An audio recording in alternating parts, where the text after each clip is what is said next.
የእግዚአብሔር ስም የተባረከ ይሁን። ሁላችሁንም በጌታ ስም ሰላም እላችኋለሁ። ዛሬም ጌታ ረድቶን እንዲህ ባለ መልኩ እንድንገናኝ ችለናልና ለስሙ ክብር ይሁን። ከኔ ጋር እንግዲህ የጀመርነው የቤተ ክርስቲያን ተከላና እድገት ኮርሳችን ዛሬ 9ኛው ሳምንት ላይ እንገኛለን። በዛሬው የ9ኛው ሳምንት ክላሳችን ፎከስ የምናደርገው የቤተ ክርስቲያን እድገት ወይ ደቀ መዝሙር አድራጊነት በጳውሎስ አገልግሎት ውስጥ የሚል ይሆናል። ስለ ቤተ ክርስቲያን እድገት ስናወራ በአማራጭነት የምንጠቀምባቸው ቃላቶች ደቀ መዝሙር አድራጊነት የሚለው አንደኛው ይሆናል። ስለዚህ በትምህርት ውስጥ ደቀ መዝሙር ማድረግ የሚለውን ቃል ስጠቀም ላወራ የፈለኩትኝ ስለ ቤተ ክርስቲያን እድገት እንደሆነ ተለዋሽ ቃል እንደሆነ ተወስዱልኛላችሁ።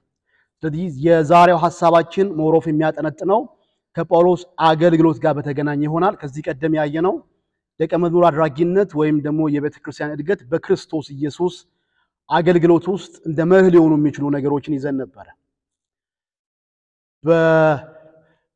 የሐዋርያው ጳውሎስን አገልግሎት ለቤተ ክርስቲያን ተከላም ሆነ ለቤተ ክርስቲያን ማሳደግ አይነተኛ ምሳሌ ወደም ሞዴል አድርገን የምንወስደው አገልግሎት ነው ያለው። ስለዚህ ቸርች ግሮዝን የቤተ ክርስቲያን እድገትን ከጳውሎስ ተሞክሮ አንፃር ተግባራዊ ከሆነው አገልግሎቱ አንፃር እንድንቃኘው ፈልጋለሁ።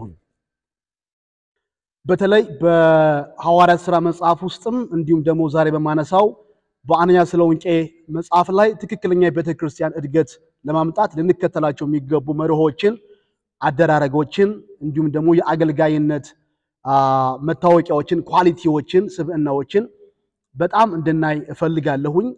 መሬት ላይ ሊወርድ በሚችል መልኩ ሊደረግ በሚችለው መልኩ አናወሳስበውም። ለእድገታችንም ለለውጣችን እግዚአብሔር የሰጠን መርህ ውስብስብ አይደለም። እንደ ሰማይ የራቀ የማይደረስበት አይደለም። በጣም ሲምፕል ግን ዲሲፕሊን የሚፈልግ ኮንቪክሽን የሚፈልግ ማመንና ለዛ ላመኑት ነገር ራስን መስጠት የሚፈልግ ነው። እሺ፣ አንደኛ ብለን ዛሬ የምናየው ለእድገታችን መሰረት የሚሆነው ቃሉን መጋቢነት ነው።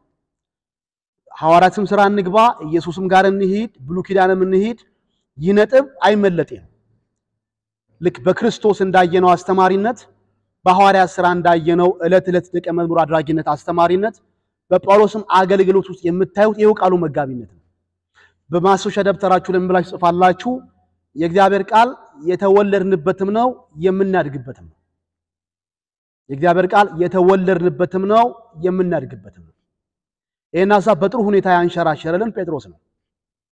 ሐዋርያው ቅዱስ ጴጥሮስ በመጀመሪያ መልእክቱ ምዕራፍ 1 ቁጥር 23 ላይ ዳግመኛ የተወለዳችሁት ከሚጠፋ ዘር አይደለም በሕያውና ለዘላለም በሚኖር በእግዚአብሔር ቃል ነው ይለንና መወለዳችን ከቃሉ ጋር የተገናኘ እንደሆነ አሳይቶን ምዕራፍ 2 ላይ ደግሞ ይመጣና በመዳናችሁ እንድታድጉ አሁን እንደተወለዱ ሕፃናት ተንኮል የሌለበትን የቃሉን ወተት ተመኙ ይለናል። የምዕራፍ 2ቱ ለእድገታችን ነው፣ የምዕራፍ 1ዱ ግን ለውልደታችን ነው። ቃል የተወለድንበት ነው፣ ቃል የምናድግበት ነው። ስለዚህ የቤተ ክርስቲያንን የህይወት ለውጥ የመንፈሳዊ ብስለት ለውጥን ስናስብ የእግዚአብሔርን ቃል ወደ ዳር ልንለው አንችልም። ጳውሎስ ጋር ተመልከቱ። በአንደኛ ተሰሎንቄ ምዕራፍ 4 ቁጥር 1 ላይ ይሄንን የተሰሎንቄ መጽሐፍ ኋላም ለማወራቸው የእድገት መርሆች እንደ አይነተኛ ነጥብ አድርጌ ይዘዋለሁ። ምዕራፍ 4 ቁጥር 1 ላይ ምን ይላል? እንግዲህ በቀረቡስ ወንድሞች ሆይ ልትመላለሱ የሚለው ቃል ዕለታዊ ኑሯችሁ ምን መምሰል እንዳለበት እንደማለት ነው። ጳውሎስ እቺን ቃል ይወዳታል። ኤፌሶን መጽሐፍም ምዕራፍ 4 ላይ ምዕራፍ 5 ላይ ያነሰዋል። እዚህም ተሰሎንቄ ምዕራፍ 4 ላይ ያነሰዋል። ኤፌሶን ምዕራፍ 4 ላይ በተጠራችሁበት መጠራት እንደሚገባ ትመላለሱ ዘንድ፣ ምዕራፍ 5 ደግሞ እንደ ብርሃን ልጆች ተመላለሱ። መመላለስ የሚለው አንድ ሰው ዕለት በዕለት የሚኖረው ኑሮ የሚያመላክት ነው። እንግዲህ በቀረውስ ወንድሞቹ ልትመላለሱ እግዚአብሔርንም ደስ ልታሰኙ እንዴት እንደሚገባችሁ ከእኛ ዘንድ እንደተቀበላችሁ እናንተ ደግሞ እንደምትመላለሱ ከፊት ይልቅ ትበዙ ዘንድ በጌታ በኢየሱስ ክርስቶስ እንለምናችኋለን። ከእኛ ዘንድ እንደተቀበላችሁ የሚለው ንግግር በአዲስ ትርጉም ላይ እንደተማራችሁት ይላል፣ እንዳስተማርናችሁ ይላል። ጳውሎስ ለእውነተኛ ክርስቲያናዊ እድገት የሚሆኑ ግብአቶችን ወይ ደግሞ እውነቶችን፣ ትምህርቶችን ኮንቲኒየስሊ ተሰሎንቄ ቤተክርስቲያን በነበረባቸው የ3 ሳምንት ቆይታዎች አንዳንዶች ከዛም ሳይበልጥ አይቀርም የሚል አንዳንድ ሙግቶች ይነሳሉ። ግን ተሰሎንቄ ቤተክርስቲያን በነበረባቸው ጊዜያቶች ሁሉ ኮንቲኒየስሊ ያስተምራቸው የነበረው ስለዚህ እግዚአብሔርን ደስ ስለማሰኘት ኑሮና በተጠሩበት መጠራት እንደሚገባ እንዴት መመላለስ እንዳለባቸው የቃሉ መጋቢነት ማለት ይሄ ነው። ከዚህ ጋር በሚመሳሰል መልኩ ኤፌሶን ቤተክርስቲያንም ሐዋርያት ሥራ ምዕራፍ 20 አውጥታችሁ ማየት ትችላላችሁ። ኤፌሶን ቤተክርስቲያን ኤፌሶን ከተማ በነበረበት ጊዜ ለ3 ዓመት ተኩል በነበረው ቆይታ ዋና ትኩረቱ ባለማቋረጥ የእግዚአብሔርን ቃል ማስተማር እንዲሁም ትምህርት ቤት ራሱ ከፍቶ ጢራኖስ የሚባል ትምህርት ቤት ከፍቶ ለረጅም ዓመታቶች በዛ ቦታ ቅዱሳን ያስተምር ነበር። የከፈተው ትምህርት ቤት ለተወሰኑ ቅዱሳን አሁን ላይ ኮሌጅ እንደምንለው ለተወሰኑ ቅዱሳን የሆነ አይደለም። በክርስቶስ ኢየሱስ አምነው የዳኑ ሁሉ መማር አለባቸው። አንዱ በዘመኗ ቤተክርስቲያን አስርጸን ማስገባት ያለብን መሪዎችና አገልጋዮች ስሙኝ፣ ትምህርትን ለተወሰኑ ሰዎች የመተውን አደገኛ አካሄድን ልንቃወም ይገባል። መማር ለሁሉም የእግዚአብሔርን ቃል መግቦት ለሁሉም። ኤፌሶን ከተማ ላይ የነበረው ስራ ይሄ ነው። በተለይ ምዕራፍ 20 ቅድም ባልኳችሁ ክፍል ላይ ከኤፌሶን ቤተክርስቲያን ሲወጣ ሾሞ በቀጣይነት የእግዚአብሔርን ስራ እንዲሰሩ ላስቀመጣቸው ሽማግሌዎች ኤጲስቆጶሳት ያላቸው ምንድነው? ትዝ ይላችኋል ይላቸዋል። እናንተ ጋር በነበርኩ ጊዜ ቤት ለቤት እየዞርኩኝ በብዙ እንባ የእግዚአብሔርን ምክር ሁሉ እንዳካፈልኳችሁ ታውቃላችሁ ይላቸዋል። አገልግሎቱ ጢራኖስ ትምህርት ቤት አገልግሎቱ ምኩራብ ላይ ብቻ የተወሰነ ሳይሆን ቤት ለቤትም እየዞረ የቃሉን መግቦትን ያከናውን ነበር። ስለዚህ እግዚአብሔር ለሚፈልገው የቤተክርስቲያን እድገት አሁንም መላልሰን የምናመጣው የቃሉን መጋቢነትና ተመጋቢነት ይሆናል። ሁለተኛ ምሳሌነት ይሆናል። ሞዴሊንግ ምሳሌነት ክርስቶስን ይመስሉ ዘንድ ለምን ተጋላቸው ሰዎች ክርስቶስን ምሳሌውን እናሳያቸው። በህይወትና በኑሯችን ያልተገለጠው ክርስቶስ በአንደበታችን ብቻ ተገልጦ ቢነገር የሚፈልገውን የህይወት ለውጥ ማምጣት አይችልም። እንደ ዶሎዶመና እንደ ደነዘ ቢላ ይሆናል። ቢላ ነው ግን አይቆርጥም። ከህይወት የተፋታ ስብከት ከህይወት የተፋታ ትምህርት የሰዎችን ህይወት የመለወጥ አቅሙ እስከዚህም ይሆናል። አንያ ተሰሎንቄ ምዕራፍ 2 ቁጥር 10 ላይ ይህ አሁን ለማውራው ምሳሌ ሆኖ ቤተክርስቲያንን ማሳደግ ሞዴሊንግ የምንለው ማለት ነው። ሞዴሊንግ ምዕራፍ 2 ቁጥር 10 ላይ እንዲላል በእናንተ በመታምኑት ዘንድ በእንዴት ያለ ቅድስናና ጽድቅ ነቀፋም በሌለበት ኑሮ እንደሄድን እናንተና እግዚአብሔር ምስክሮች ናችሁ። ወደ መንግስቱ ወደ ክብሩም ለጠራችሁ ለእግዚአብሔር እንደሚገባ ትመላለሱ ዘንድ እየመከርን እያጸናን እየመሰከርንላችሁ አባት ለልጆቹ እንደሚሆን ለእያንዳንዳችሁ እንደሆንን ታውቃላችሁ። አንድ ሰው ሲናገር ምን አለ? መጽሐፍ ቅዱስ 66 መጽሐፍቶችን በውስጡ ይዟል ይልና 67ኛው መጽሐፍ ግን የአንተ ህይወት ነው ይላል። የአማኝ ህይወት የተከፈተ መጽሐፍ ነው። ሰው ሁሉ የሚያነባው ሰው ሁሉ የሚያየው 67ኛው መጽሐፍ የአንተ ህይወት ነው። በቤተክርስቲያን ውስጥ እግዚአብሔር የሚፈልገውን የህይወት እድገትና ለውጥ ለማምጣት አይነተኛ መንገድ የምንፈልገው ለውጥ አስቀድመን እኛ ራሱ ሆነነው መገኘት ነው። ሶስተኛ ጠንካራ ግንኙነት መገንባት ነው። ጠንካራ ግንኙነት መገንባት ነው። የምናገለግላቸውን የምናስተምራቸውን የምናሳጥቃቸው ሰዎችን በርቀቱ ማዶ ለማዶ ሆነን ሳይሆን ቀርበን ልክ በዚህ ስፍራ ጳውሎስ እንዳለው አባት ለልጆቹ በሚሆንበት ልክ ቅርቡነታችንን እውን ማድረግ መቻል አለብን። ጠንካራ ግንኙነት ከነሱ ጋር ካልገነባን በስተቀር የክትትል የህይወት ለውጣቸውን መመዘን የምንችልበት እድል አይኖርም። ስለዚህ ጠንካራ ግንኙነት መገንባት ለፎሎ አፕ ወይ ለክትትል ቆንጆ ያስተማርነው ትምህርት ምን ያህል በእነሱ ህይወት ላይ ለውጥ እንዳመጣ በቅርበት ሆነን መመዘን መለካት የምንችልበት እድል የሚፈጥርልን ቀርበን ኑሯቸው ውስጥ ገብተን ስናያቸው ስናውቃቸው። ሁለተኛ ጠንካራ ግንኙነት ለምን ይረዳናል? ስራችንን ከመመዘን ባለፈ ነፃ ሆነው የህይወታቸውን ትግልና ፈተና ያለ ምንም ፈራተባ ማለት እንዲነግሩን እንዲያማክሩን እድል ይከፍትላቸዋል።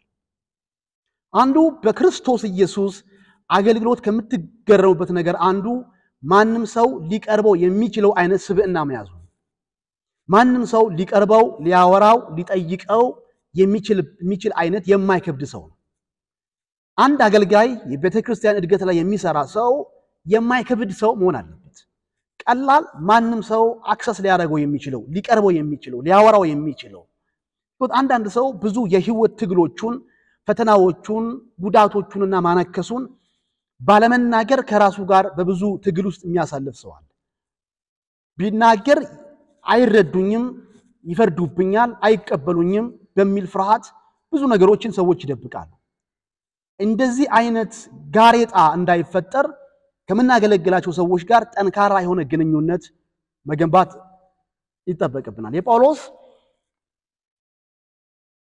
የግንኙነቱ ኔቸር ከሚያገለግላቸው ከተሰሎንቄ ሰዎች ጋር ያለው የህብረት የግንኙነት ባህሪ ምን ይመስላል ካላችሁ ምዕራፍ 2 ከ7 እስከ 8 ማየት ይችላልላችሁ ምዕራፍ 2 ከ7 እስከ 8 የወላጅና የልጅ ግንኙነት አይነት ነው የመሰረተው የአባትና የልጅ የወላጅና የልጅ አይነት ግንኙነት መቼም በሰው ዓለም ላለው ግንኙነት ቀላሉ የተቀራረበ ኢንቲሜት የሚባለው ግንኙነት የወላጅና የልጅ ነው በየቀኑ ይገናኛል ልጅ የፈለገውን መሆን የሚችልበት ነፃነት ያለው አባቱ ፊት ነው ቢፈልግ ጀርባው ላይ ይወጣል ቢፈልግ ጭንቅላቱ ላይ ይወጣል ማጆሪቲ አባት ይሄን ሁሉ ነገር መታገስ የሚችል እንኮኮ ያደርገዋል ያጫውተዋል ይገኝለታል ልጅ የሆነውን የሚሆነው አባቱ ፊት ነው ጳውሎስ ለሚያገለግላቸው ሰዎች የሆነላቸው ነገር ይሄንን ነው ምዕራፍ 2 ቁጥር 7 ላይ ቅድም ሳነብ ከሰማችሁኝ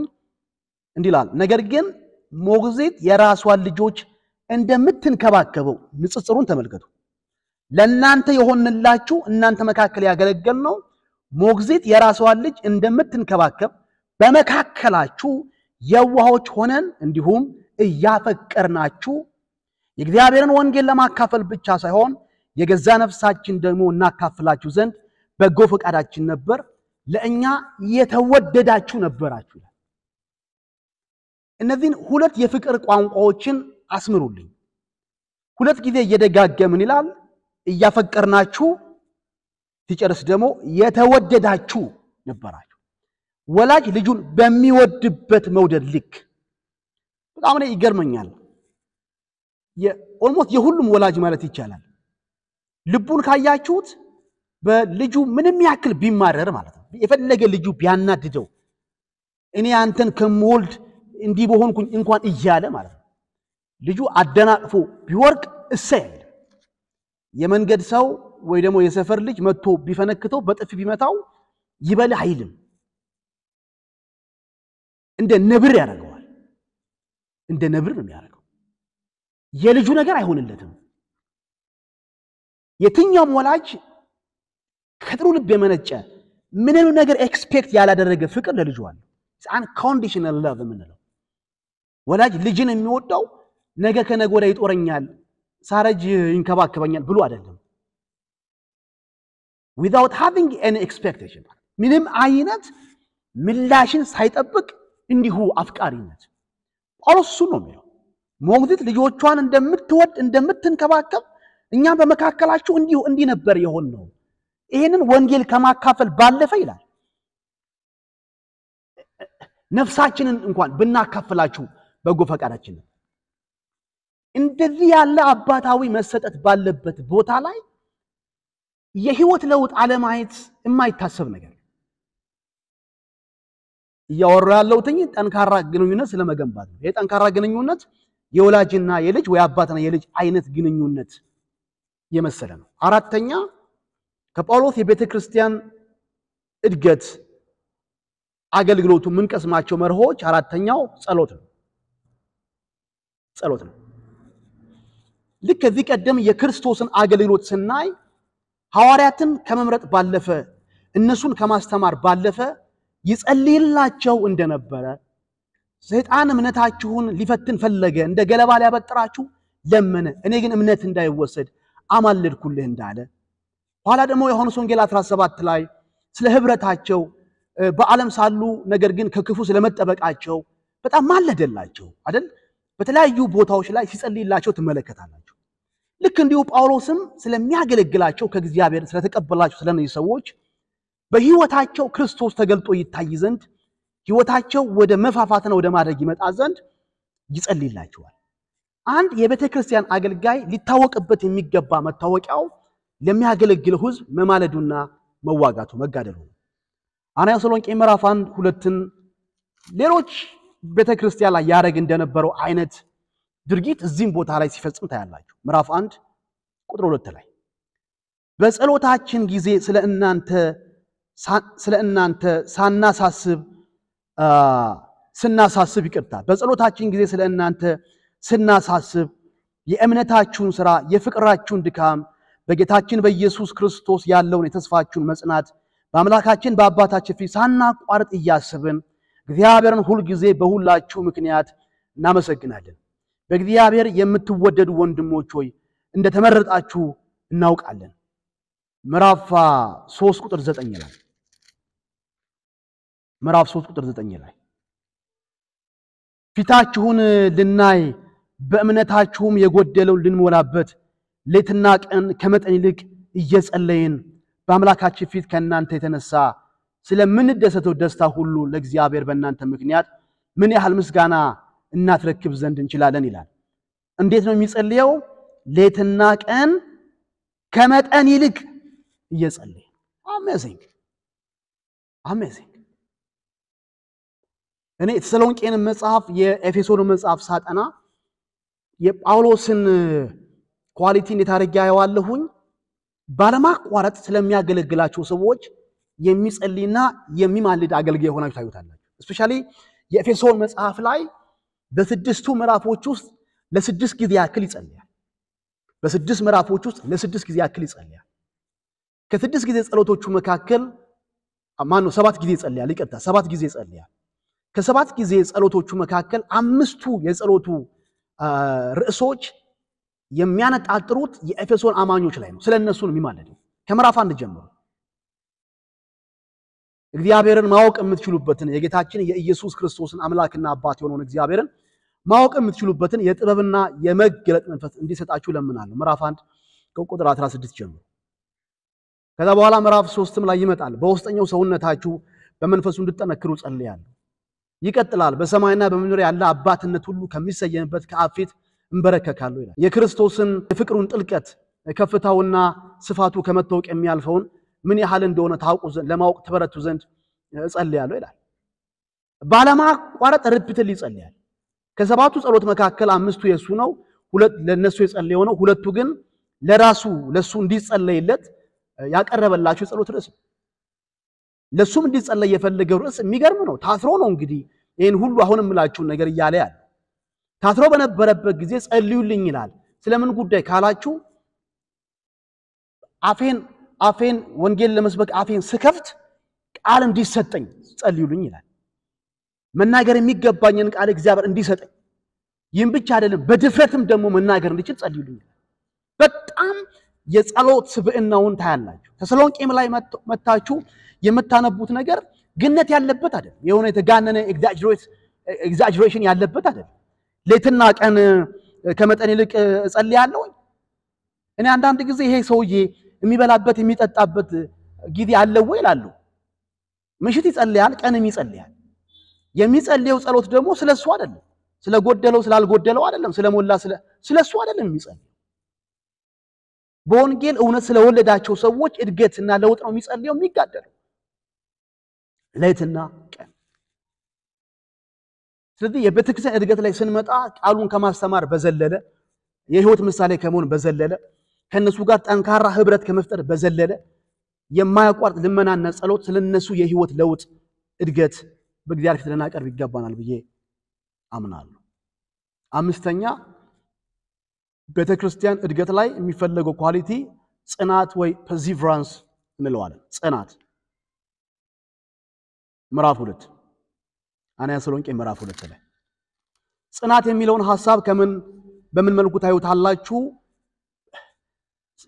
ሰዎችን በእግዚአብሔር ነገር አድገው ለማየት መክፈል ያለብንን ዋጋ ሁሉ ለመክፈል ፈቃደኛ መሆን ያሳያል። ጽናት ማለት ይሄ ነው። መስዋዕትነትን ለመክፈል ፈቃደኛ ነው። ያለ ምንም አይነት መስዋዕታዊነት የቤተ ክርስቲያንን እድገት ልናይ አንችልም። የቤተ ክርስቲያን እድገት እንደ ዮናስ ቅል አይደለም። ዛሬ አድጋ ነገ የምትወልግ አይነት አይደለም። ዮናስ ቅል እንደዛ በጣም ደከመው ነነዌ ከተማ በነበረበት ጊዜ የፀሐዩ ትኩሳት በጣም ከባድ ነበረ። ከዛ እግዚአብሔር ዮናስ ይጠለልበት ዘንድ አንድ ተክል አበቀለ። ደስ አለው፣ ተጠለለባት። ብዙም ሳይቆይ ግን ተወለደች። መንፈሳዊ እድገት እንደዚህ አይደለም። ከኛ የሚፈልገው የሚጠይቀው ነገር አለ። ዋጋ መክፈል የጊዜ ሊሆን ይችላል፣ የገንዘብ ሊሆን ይችላል፣ የጉልበት ሊሆን ይችላል። ምዕራፍ 2 ላይ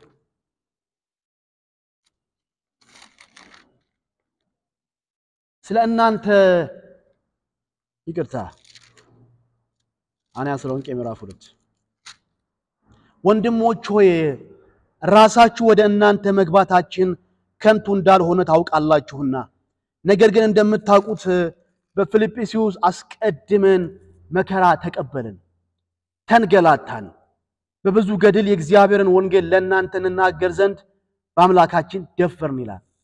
ተሰሎንቄ ከተማ ላይ መጥቶ ወንጌልን በመናገር ቤተክርስቲያንን ከመትከሉና ከማሳደጉ በፊት አስቀድሞ የነበረው ሐዋርያት ሥራ 16 እንደሚነግረን ፊልጵስዩስ ከተማ ሐዋርያት ሥራ 16 ፊልጵስዩስ ከተማ ወንጌል ሰበከ። ያቺ የሟርት መንፈስ ያደረባት ሴት ነፃ ወጣች። ጌቶቿ ትርፋቸው መቋረጡን ሲያዩ ስደት አስነሱባቸው፣ ታሰሩ። ከተፈቱ በኋላ እነዛ ተደብድበው ቆስለው ደም በደም ሆነው ስብርብራቸው ወጥቶ ከተፈቱ በኋላ ቀጥታ ሄዱ ተሰሎንቄ ነው። ሐዋርያት ሥራ 17 ከፊልጵስዩስ ወጥተው ተሰሎንቄ ሲሄዱ መካከል ላይ የእረፍት ጊዜ እንኳን አልነበራቸው። እንደዛ የተደበደበ ውልቅልቁ የወጣ ሰው ለተወሰነ ጊዜ ቢሆንም ቤቱ ሄዶ የእረፍት ጊዜ የማገገሚያ ጊዜ ያስፈልገዋል። አረፍ ለራስ ጊዜ ወሰድ ይባላል። ጳውሎስ ምንድነው የሚለው? በተሰሎንቄ መከራ ተቀበልን፣ ተንገላታን፣ እንዲም ሆኖ ግን የእግዚአብሔርን ወንጌል ለእናንተ ልናደርስላችሁ ግን በአምላካችን ምን አለን ይላል? ደፈርን ይላል። ይሄ ምን ብየዋለሁ? ጽናት ብየዋለሁ። ዋጋ ለመክፈል ፈቃደኛ መሆን ብያለሁ። ከራስ ምቾት ይልቅ የእግዚአብሔርን መንግስት ማደግና መስፋት ቀዳሚ ማድረግ፣ ከራስ ፍላጎት በላይ የሰዎችን የህይወት እድገትና ለውጥ ተቀዳሚ ማድረግ። ጽናት የምንለው ነገር ይሄ ነው።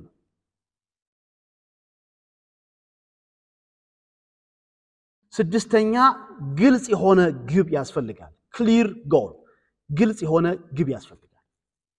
በየሳምንቱ የምናገኛቸው በየቀኑ የምናገለግላቸውን ሰዎች ስለነሱ የህይወት እድገት ግብ ልናስቀምጥ ይገባል። ከአንድ ዓመት በኋላ ምንድነው ማየት የምንፈልገው በህይወታቸው ላይ? ከሁለት ዓመት ቆይታ በኋላ ምንድነው በህይወታቸው ማየት የምንፈልገው? ብዙ ጊዜ ግብ ስናስቀምጥ አንድም ምን ይፈጠራል? ከግባችን የተነሳ ፓሽን ይፈጠራል፣ መነሳሳት፣ ቅንዓት ይፈጠራል። ሁለተኛ የአገልግሎታችንን ፍሬ መመዘን የምንችልበት ኢቫሉዌት ማድረግ የምንችልበት እድል እናገኛለን። ግብ ስናስቀምጥ ለግባችን ምን ያህል ቀርቶናል፣ ምን ያህል ወደ ኋላ ቀርተናል የሚለውን ነገር ማየት እንችላለን።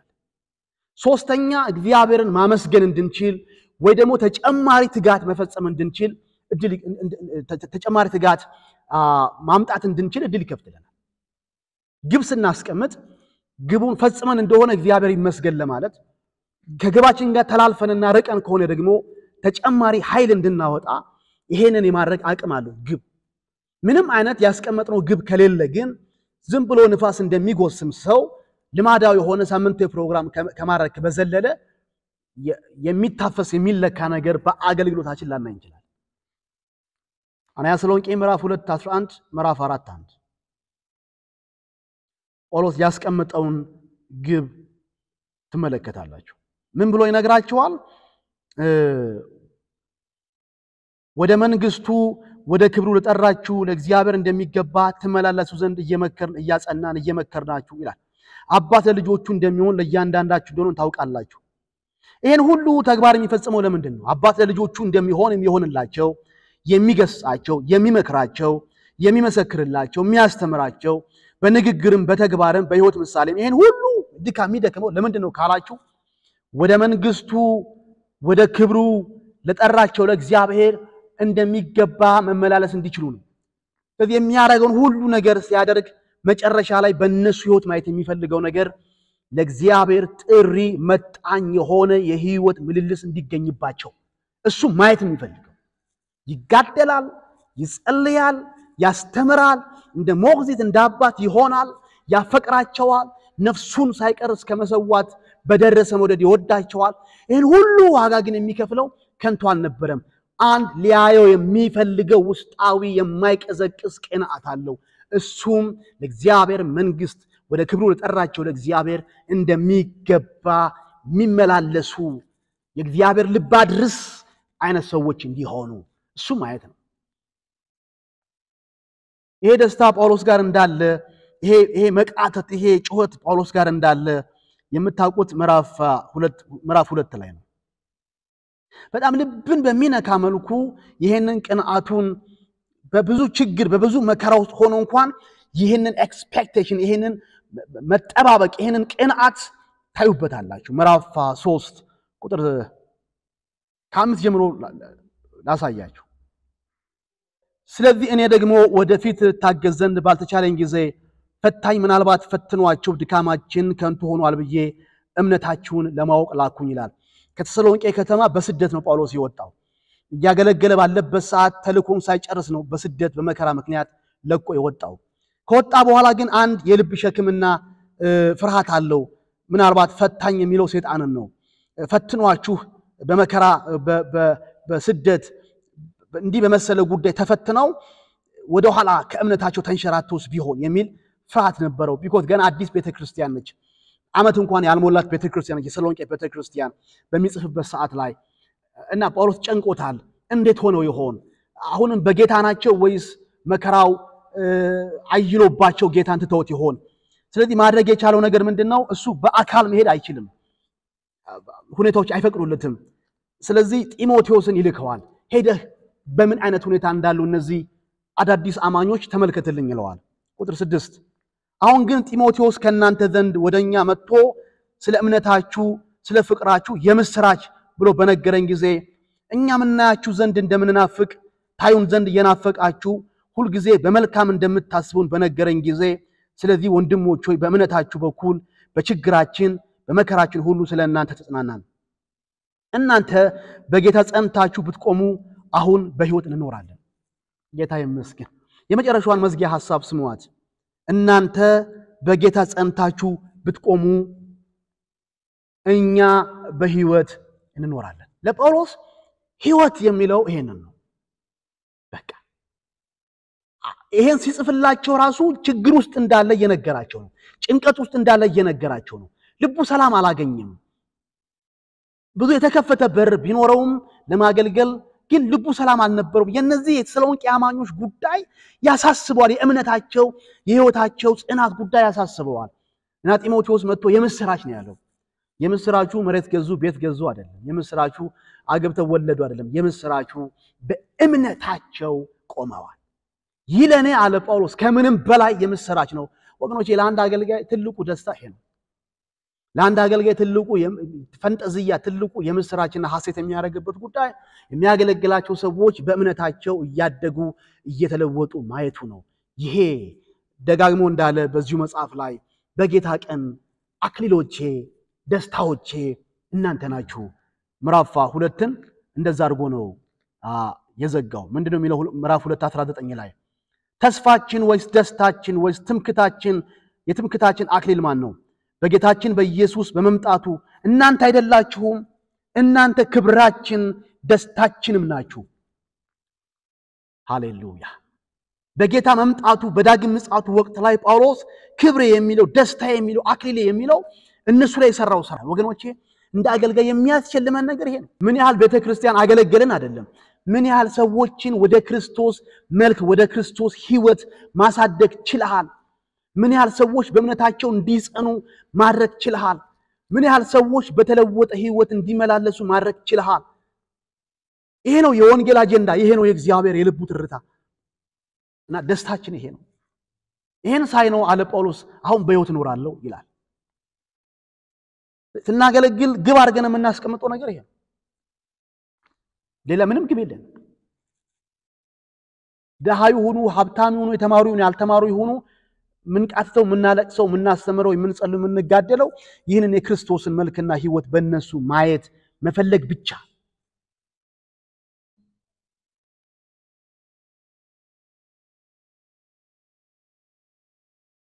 ሰባተኛ ቡድን መገንባት ነው። ቡድን መገንባት ነው። እነዚህ ሁሉ ሰባቱ ነጥቦች በተሰሎንቄ ቤተክርስቲያን ጳውሎስ ለእድገት የተጠቀመባቸው የእድገት መርሆች ናቸው። ሰባተኛ ላይ ወደ ማጠንጠኛው ስንመጣ የምናገኘው ቡድን መገንባት ቢልዲንግ ኤ ቲም። ጳውሎስ ይሄን ሁሉ አሁን የዘረዘርኩትን ጉዳይ ለብቻው ማከናወን አይችልም። ከዚህ ቀደም ተናግሬ ያለው አገልጋይ ላጤና ለብቻ ሆኖ ሊያገለግል አይችልም። አገልግሎት የሶሎ አይደለም፣ ለብቻ አይደለም። የአገልግሎት አጋር ራያችንን የሚካፈል ሸክማችንን የሚካፈል እጃችንን የሚደግፍ የአገልግሎት አጋር ፓርትነር የግድ ያስፈልጋል ወገኖች። አሁን ወደምናወራው የቤተክርስቲያን ተከላም ሆነ እድገት ላይ ስንመጣ መጀመሪያ ማድረግ ያለብን ከዚህ ቀደም ብያለሁኝ የአንድ መሪ ኳሊቲ የሱ አይነት የራእይ ቅኝት ቅንዓት ያላቸው ሰዎችን በዙሪያው መሰብሰብ መቻል። ቢልዲንግ ኤ ቲም በማስተማር በመምከር በመጸለይ ይህንን ትልቁን የማሳደግን አገልግሎት አብረውት ተጠምደው የሚያገለግሉ ሰዎችን ማከማቸት የግድ ያስፈልጋል። ምዕራፍ 2 ቁጥር 2 ላይ አንያ ተሰሎንቄ ምዕራፍ 2 ቁጥር 2 ላይ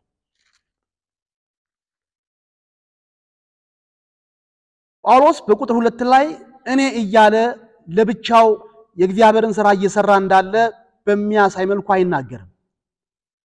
አብረውት ሰዎች እንዳሉ እንድናስብ እንሆናለን። ምንድነው የሚለው ቁጥር 2 ላይ እንደምታውቁት በፊልጵስዩስ አስቀድመን መከራ ተቀበልን ይላል እንጂ አስቀድሞ መከራ ተቀበልኩኝ አይደል። አብሮት መከራ የሚቀበል ሰው አለ። በወንጌሉ አገልግሎት ዙሪያ በቤተክርስቲያን ተከላ ዙሪያ አብሮት የሚያለቅስ አብሮት መከራ የሚቀበል በሳቅ ወቅት ብቻ ሳይሆን በእንባው ወቅትም የሚገኝለት ሰው አለ። አስቀድመን መከራ ተቀበልን። ሲላስ ነው አብሮት የነበረው ሲላስ ነው። ሐዋርያት ሥራ ምዕራፍ 16 ካያችሁ ፊልጵስዩስ ከተማ አብሮት ታስሮ በሌሊት ሲዘምር ሳለ አብሮት የዘመረ ያለቀሰ የጸለየ ያመሰገነ ከጳውሎስ ጋር ሲላስ ነው። አስቀድመን መከራ ተቀበልን፣ ተንገላታን፣ በብዙ ገድል የእግዚአብሔርን ወንጌል ለእናንተ እንናገር ዘንድ በአምላካችን ደፈርን። እያንዳንዱን ቃል ካያችሁ ብዙ ቁጥር ነው የሚጠቀመው። ደፈርኩኝ አይልም፣ ተንገላታሁኝ አይልም፣ መከራ ተቀበልኩኝ አይልም። ተቀበልን፣ ተንገላታን፣ ደፈርን። የጳውሎስ አይነተኛ ኳሊቲ ይሄ ነው። ለብቻው አይደለም የእግዚአብሔርን ሥራ የሰራው። እውነት ነው መሪ ነው፣ ፋና ወጊ ነው። ስለዚህ ስሙ ጎልቶ ይታያል። ከጀርባው ግን ከሱ ባልተናነሰ የሚደክሙ ሰዎች አሉ፣ የሚታሰሩ ሰዎች አሉ። ከሲላስ ባለፈ ጢሞቴዎስ አብሮት አለ። ተሰሎንቄ በነበረው አገልግሎት ሲላስ አብሮት አለ። ተሰሎንቄ ማነው ጢሞቴዎስ አብሮት አለ። የእግዚአብሔር መንግስት በቡድን በጋራ ተያይዘን የምናከናውነው ተግባር። ስለዚህ አንድ መጋቢ እዚህ ሥራ ላይ ሲያረግ ትኩረት አድርጎ ሲያገለግል ከሌሎች መጋቢዎች ጋር ከወንጌላውያኖች ጋር በቤተክርስቲያን ካሉ በሳል ሰዎች ጋር አብሮ መጠመድ መቻል አለበት። ብዙ ጊዜ ቡድን መገንባት የምንፈራበት ምክንያት የራሳችንን ስም ማንም ሳይቀናቀንን ለብቻችን ማታየት ማውጣት ስለምንፈልግ ነው። ስታር ሆነን እሱኮ መባል ስለምንፈልግ ነው። እሱ ባይኖር እቺ ቤተክርስቲያን ምን ትሆን ነበር መባልን ስለምንፈልግ ነው። ጥማታችን ረሃባችን ስም አይደለም። ጥማታችን ረሃባችን ስም ካይደለ ቡድን መገንባት አይነተኛ የሥራ ቅልጥፍናንና ውጤታማነትን የምናገኝበት መንገድ ነው። ስለዚህ የደጋገምን ከዚህ ቀደም እንዳየነው ክርስቶስ ከአገልግሎቱ ፊት ጸለየ፣ ከዛ በኋላ ቡድን አደራጀ 12 ሰዎች። እንደዛ ነው የሆነው። ጳውሎስም እንደዚህ ነው ያደረገው። ከመጀመሪያው የሐዋርያው ጉዞ ከምዕራፍ 13 ጀምሮ ቡድን ቢውልድ ያደርጋል። በርናባስን ሲመርጥ አብሮ ዮሐንስ ማርቆስ ነበር። በዮሐንስ ማርቆስ ምክንያት ጠብ ተነስቶ ከበርናባስ ሲለያይ ሲላስና ጢሞቴዎስን ይዞ ሄዷል። የትም ቦታ ለብቻው አታገኙት።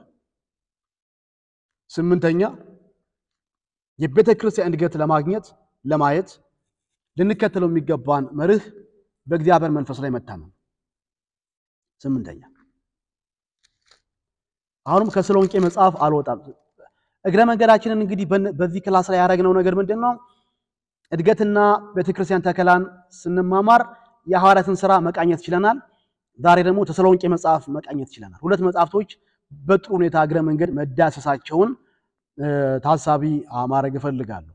በእግዚአብሔር መንፈስ ላይ መታመን አገልግሎት በራስ ጥረት የምናከናውነው አይደለም። እግዚአብሔር በሚሰጠን ጉልበትና ኃይል የምናከናውነው። ጴጥሮስ በመጀመሪያ መልእክቱ ምዕራፍ 4 ላይ እንዳለው ማንም ሲያገለግል ይላል እግዚአብሔር በሚሰጠኝ ኃይልና ብርታት ነው ብሎ ያገልግል። እሱ ክፍል እንዲሁ ባነበው ደስ ይለኛል። አንያ ጴጥሮስ ምዕራፍ 4 ላይ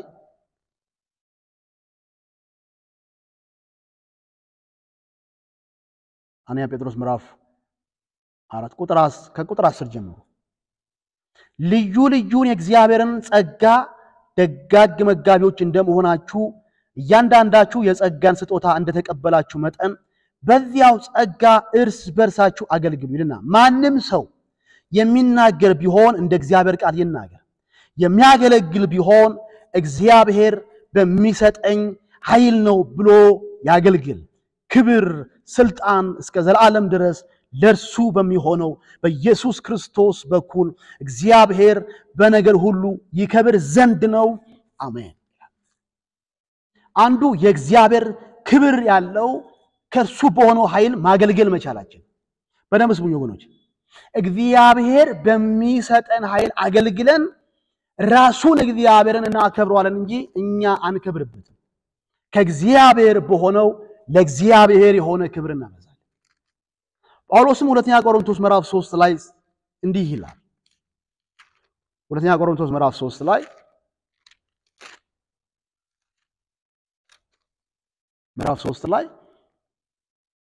ቁጥር 4 ጀምሮ በክርስቶስ በኩል ወደ እግዚአብሔር እንዲያለ እምነት አለን፣ ብቃታችን ከእግዚአብሔር ነው እንጂ በገዛ እጃችን እንደሚሆን አንዳችን እንኳን ልናስብ ራሳችን የበቃን አይደለንም። እርሱ ደግሞ በመንፈስ እንጂ በፊደል ለማይሆን ለአዲስ ኪዳን አገልጋዮች እንሆን ዘንድ አበቃን። ፊደል ይገላል፣ መንፈስ ግን ሕይወትን ይሰጣል። እግዚአብሔር ብቃታችን ነው። ቁጥር 5 ላይ ብቃታችን ከእግዚአብሔር ነው። ቁጥር 6 ይጨርስ ለአዲስ ኪዳን አገልጋዮች እንሆን ዘንድ አበቃን። አገልጋይ ሁሉ ጊዜ ይሄን ነገር በልቡ ጽላት ላይ ሊከትበውና አድምቆ ሊጽፈው ይገባል። ብቃቴ እግዚአብሔር ነው። ቤተክርስቲያን በማሳደግ ሂደት ውስጥ የኛ ዕውቀት የኛ ብዙ ነገሮች ያለ እግዚአብሔር ማስቻልና አቅም ተራ ናቸው። ተራ ባዶ ናቸው። በተሰሎንቄ መጽሐፍ ላይ ስመልሳችሁ ይህንን እውነት በጥሩ ሁኔታ ተብራርቶ ታገኛላችሁ። አንያ ተሰሎንቄ ምዕራፍ 1 ቁጥር 5 እና ምዕራፍ 2 ቁጥር 2 ላይ ምዕራፍ 1 ቁጥር 5 ላይ ምን ይላል? ወንጌልን ይዞ ወደ ከተማይቱ ሲገባ ጉልበት የሆነ መንፈስ ነበረ። ሁለቱም ክፍሎች ላይ ይሄንን በጥሩ መልኩ ታነቡታላችሁ። ምዕራፍ 1 ቁጥር 5 ላይ ወንጌላችን በኃይልና በመንፈስ ቅዱስ በብዙ መረዳትም እንጂ በቃል ብቻ ወደ እናንተ አልመጣም። ምዕራፍ 2 ላይ ነገር ግን እንደምታውቁት በፊልጵስዩስ አስቀድመን መከራ ተቀበለን፣ ተንገላታን፣ በብዙ ገድል የእግዚአብሔርን ወንጌል ለእናንተ እንናገር ዘንድ በአምላካችን ምን አደረግን? ደፈር። በብዙ መከራ ውስጥ ሆኖ ቃሉን የመስበክ አቅምን ያገኘው ከእግዚአብሔር ነው ይላል። በአምላካችን የደፈር ነው። ጉልበት ይሆነኛል፣ አቅም ይሆነኛል፣ ያስችለኛል፣ የተጠኝን ተልእኮ መፈጸም እችላለሁ የሚል ድፍረት ማለት። ስለዚህ ተልእኮን የመፈጸም ድፍረታችሁ ከዚህ ቀደም የሰራችሁት ስራ ልምዳችሁ እንዳይሆን ከዚህ ቀደም የዛሬ 5 ዓመት የዛሬ 4 ዓመት እንትን ቦታ እንደዚህ አድርጌ ተከናውኖልኛል በቃ አሁንም እችላለሁ ብላችሁ የትላንትና ገድላችሁ የዛሬው እምነታችሁ እንዳይሆን። አገልጋይ ዛሬ ለሚሰራው ለሚያከናውነው ለሰጠው አደራ ይከናወንልኛል ፍሬያማ ሆናለሁ የሚል የልብ መተማመን የሚሰጠው እግዚአብሔር ነው። ድፍረታችሁ እግዚአብሔር ይሁን፣ ትምክህታችሁ እግዚአብሔር ይሁን።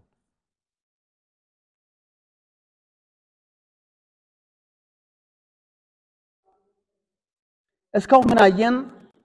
ከአምስቱ ለቤተ ክርስቲያን እድገት መሰረት ከሆኑት መካከል አራቱን አየን። አምስተኛውን ላንሳ። ጥቂት ደቂቃዎችን ጥቂት ሐሳቦችን ብቻ አንሸራሽረን የዛሬውን ክላሳችን በዚሁ እንድንጨርስ አስባለሁ። አምስተኛው ለቤተ ክርስቲያን እድገት መሰረት የሚሆነው ወንጌላዊነት ነው። ወንጌላዊነት ማለት ከዚህ ቀደም እንዳየነው ወንጌልን ላልዳኑት ማህበረሰብ ይዞ የመሄድ ተልእኮ ወንጌላዊነት ነው። በዚህ ጉዳይ ላይ ብዙ ያልኩት ነገር አለ። ማቴዎስ ወንጌል ምዕራፍ 28 ቁጥር 19 ላይ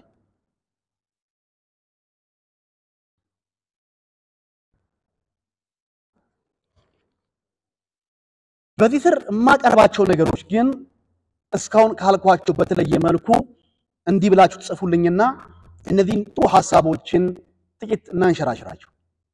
ቤተክርስቲያን ላልዳነው ማህበረሰብ የወንጌልን የእግዚአብሔር መንግስት ወንጌል መልእክት ይዛ መሄድ ይጠበቅባታል።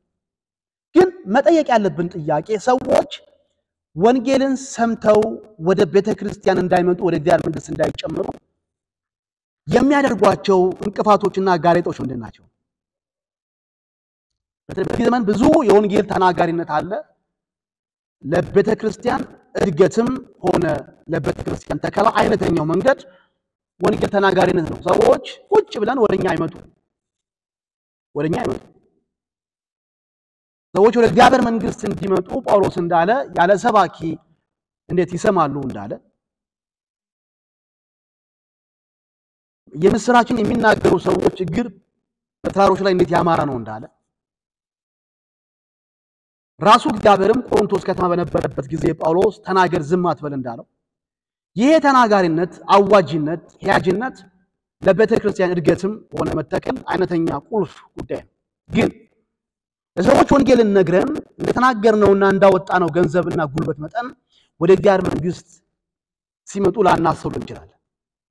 ይሄ የሚሆንባቸው ምክንያቶች ምንድነው ብለን ቆም ብለን መጠየቅ እንዳለብን አስባለሁ። ጥቂት አራት የሚያክሉ ጉዳዮችን ላንሳላችሁ። አንዳንዱ ጉዳይ እኛ ልንፈታቸው የምንችላቸው ልናስተካክላቸው የምንችላቸው ናቸው። አንዳንዱ ጉዳይ መንፈሳዊ ኤሌመንት ያለው ስለሆነ የግድ የእግዚአብሔርን ጣልቃ ገብነት የሚፈልግ ነው። አራቱንም ጉዳይ ግን ላንሳቸው። የመጀመሪያው መንፈሳዊ ተጽዕኖ ነው። ሰዎች ወንጌል ይነገራቸዋል፣ ነገር ግን በወንጌል ተማርከው ወደ እግዚአብሔር መንግስት እንዳይጨመሩ የዚህ ዓለም ገዢ ወይ ደግሞ የዚህ ዓለም አለቃ የተባለው ሰይጣን ልባቸውን አሳውሮታል። ሁለተኛ ቆሮንቶስ ምዕራፍ 4 የሚነገር ሐሳብ ይሄንን ነው። ሁለተኛ ቆሮንቶስ ምዕራፍ 4 ላይ ስለዚህ ምክንያት ምህረት እንደተሰጠን መጠን ይህ አገልግሎት ስላልን አንታክትም፣ ነገር ግን የሚያሳፍረውን ስውር ነገር ጥለናል፣ በተንኮል አንመላለስም፣ የእግዚአብሔርን ቃል በውሸት አንቀላቅልም፣ እውነትን በመግለጥ ግን በእግዚአብሔር ፊት ለሰው ሁሉ ሁሉ ራሳችንን እናመሰግናለን። አሁን ቁጥር 3 የሚለውን አድምጡኝ። ወንጌላችን የተከደነ ቢሆን እንኳን የተከደነባቸው ለሚጠፉ ነው፣ ለእነርሱ የእግዚአብሔር ምሳሌ የሆነው የክርስቶስ የክብሩ ወንጌል ብርሃን እንዳያበራላቸው የዚህ ዓለም አምላክ የማያምኑትን ሐሳባቸውን ምን አረገው? አሳወረ። ሰው ወዶ አይደለም ምላሽ የማይሰጠው፣ ውስጣዊ መንፈሳዊ ትግል አለበት። ሐሳቡን አሳውሮታል፣ አጨልሞታል። ምናወራው እሱ በሚሰማው ቋንቋ ሆኖ ሳለ አንደርስታንድ አያረገውም፣ ልቡ አይነካበትም። ስለዚህ በወንጌላችን ስብከትና በሱ ልብ መካከል የገባ ጋሬጥ አለ፣ እንቅፋት አለ፣ እውርነት አለ። ይሄ በእኛ ጉልበትና አቅም እንደው ነቃቅለን የምናስወግደው አይደለም። የእግዚአብሔርን እጅ የእግዚአብሔርን ተዋጊነት ይፈልጋል። የመንፈስ ቅዱስ ቀዳሚነት በአገልግሎታችን የግድ የሚሆንበት ምክንያት ይሄ ነው። ስለዚህ ከዚህ ቀደም የሐዋርያት ሥራ ምዕራፍ 14 ላይ ለቤተ ክርስቲያን ተከላ ተግዳሮቶች ብዬ ስናገር ውስጣዊና ውጫዊ ብዬ እንዲሁም ደግሞ ሰዋዊና አጋንንታዊ ብዬ ሳስተምር አጋንንታዊ በሚለው ጉዳይ ላይ ሐዋርያት ሥራ ምዕራፍ 14ን ስናይ ነበር። ሰርጊዮስ ጳውሎስ የተባለውን ሰው ጳውሎስ እየሰበከውና ወደ እግዚአብሔር መንግስት እንዲመጣ እየነገረው ሳለ ወንጌልን ኤልማስ የሚባል ሰው ወይ በሪያሱስ የሚባለው ጠንቋይ በጣም ይከራከር ነበር፣ ይከላከል ነበር። የሰርጊዮስ ጳውሎስ አገረገዡ አምኖ እንዳይመጣ እንቅፋት ይሆን ነበርና ጳውሎስ በእግዚአብሔር መንፈስ ውስጥ ሆኖ በጣም ተቆጥቶ ጀጅ ነው ያደረገው ፈረደበት አይኑ እንዲታወር ነው ያደረገው ልክ እዚህም ቦታ ላይ የምትመለከቱት እንዲህ የመሰለ ተግዳሮት ነው እንዲህ የመሰለ ተጽዕኖ ነው የማያምኑ ሰዎችን ሐሳባቸውን ይዞባቸዋል ስለዚህ አንዳንዴ በድንጋይ ላይ ውሃ እንደማፍሰስ ይሆናል ቁጭ ብላችሁ በደንብ እያስረዳችሁ ጥቅሳላችሁ ከዘፍጥረት እስከ ራእይ እየነገራችሁት ግን ወደ እውነት አይመጣም ለምን የተያዘ ማንነት አለ እዚህ ጋር የእግዚአብሔር ጣልቃ ገብነት የመንፈስ ቅዱስ አጋዥነት የኛ ተንበርካኪነት በጸሎት is very important crucial የግድ ነው ስለዚህ የመጀመሪያው ሰዎች ወደ ቤተክርስቲያን በወንጌል አምነው እንዳይመጡ የሚያረጋቸው መንፈሳዊ ተጽዕኖ ነው ቀጣዮቹን ሶስቱን ሐሳቦች በቀጣዩ ጊዜ የማነሳ ይሆናል ወንጌላዊነት የመጨረሻው የቤተክርስቲያን እድገት መሰረት ነው ግን መሰራት የሚገባቸው ጉዳዩ ስላሉ ትንሽ ቆም ብለን የምናያቸው ነገሮች ይኖሩናል እስከው ስለነበረን ጊዜ እግዚአብሔር የተባረከ ይሁን የመጨረሻውን ክፍለ ጊዜ 10ኛውን የትምህርታችንን ቆይታ የሚቀጥለው ሳምንት እናረጋለን እስከዚያው እግዚአብሔር ሰላም ከእናንተ ጋር ይሁን